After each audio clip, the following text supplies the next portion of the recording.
Накануне лидеры Германии, Франции и России провели онлайн-встречу, на которой обсудили ситуацию в Белоруссии, Сирии, Ливии и на Украине. Последнее крайне встревожило Киев, поскольку там посчитали, что его судьбу решают без него. По большому счету, уже можно говорить, что на смену нормандской четверке приходит большая тройка, которая вынуждена взаимодействовать между собой для решения не только общеевропейских, но и более глобальных проблем. И это не преувеличение. Срочность созыва такого неформального трехстороннего саммита обусловлена нагнетанием предвоенной обстановки вокруг Донбасса и Крыма. Интернет пестрит фотографиями эшелонов с бронетехникой, которые направляют Украина и Россия поближе к возможному театру боевых действий. Вероятность того, что Киев с отмашки Вашингтона может попробовать повторить карабахский сценарий против ДНР и ЛНР, крайне высока. Но теперь у Минобороны РФ добавилась еще одна головная боль. Шансы на то, что ВСУ могут совершить провокацию не только против непризнанных республик, но и против российского Крыма, резко возросли. О том, какие варианты реагирования возникнут в таком случае перед Кремлем, мы подробно рассказывали ранее. Но почему Германия и Франция, с самого государственного переворота, в 2014 году поддерживающие Украину, на этот раз решили поговорить о ней с Россией за ее спиной? Ответ прост. Ни Берлину, ни Франции на самом деле не нужна полноценная российско-украинская война. Евроассоциация и экономическое поглощение незалежной – это да пожалуйста. Это и новый рынок сбыта европейских товаров, и дешевая квалифицированная рабочая сила. Но война в Старом Свете, настоящая, с ракетно-бомбовыми ударами и танковыми клиньями, им без надобности.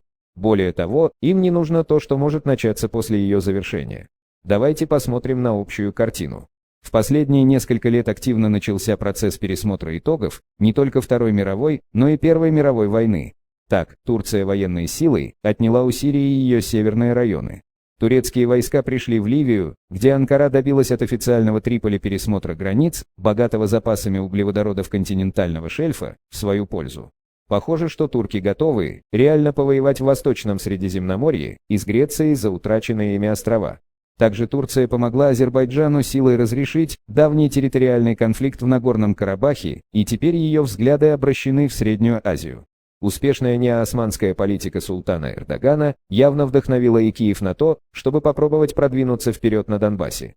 Если в Вашингтоне дадут отмашку, то ВСУ могут попробовать замахнуться даже на Крым и устроить на его границе военную провокацию.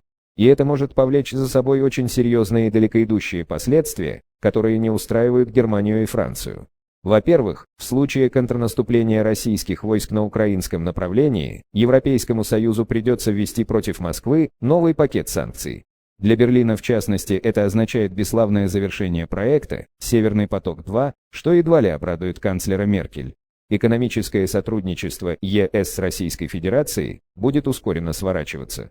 Во-вторых, Киев может обратиться за военной помощью к блоку НАТО и попросить о вводе войск Альянса на свою территорию. Соответствующий закон, разрешающий, уже принят. Если на Украине окажутся на постоянной основе немецкие и французские солдаты, это автоматически повлечет ухудшение отношений Берлина и Парижа с Москвой.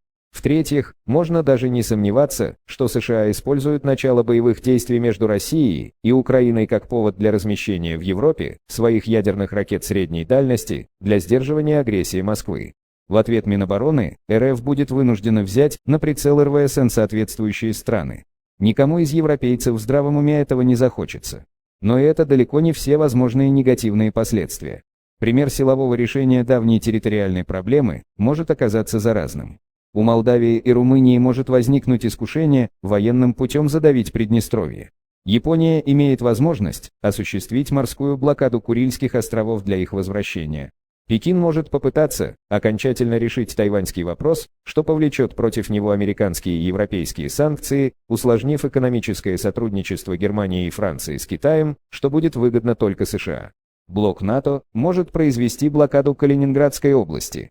Предполагается, что тогда он вернется в состав Германии, но возникает закономерный вопрос, а что будет с остальной частью бывшей Восточной Пруссии, которая отошла от Третьего Рейха к Польше? Это повод для конфликта уже между европейскими соседями. И так далее. Это как брошенный с горы снежок, который приводит к обрушению настоящей лавины, сметающей все на своем пути. Заметим, что Меркель, Макрон и Путин обсуждали между собой и Сирию, и Ливию, и Украину. В общих интересах Большой Тройки сделать так, чтобы не началась неконтролируемая цепная реакция.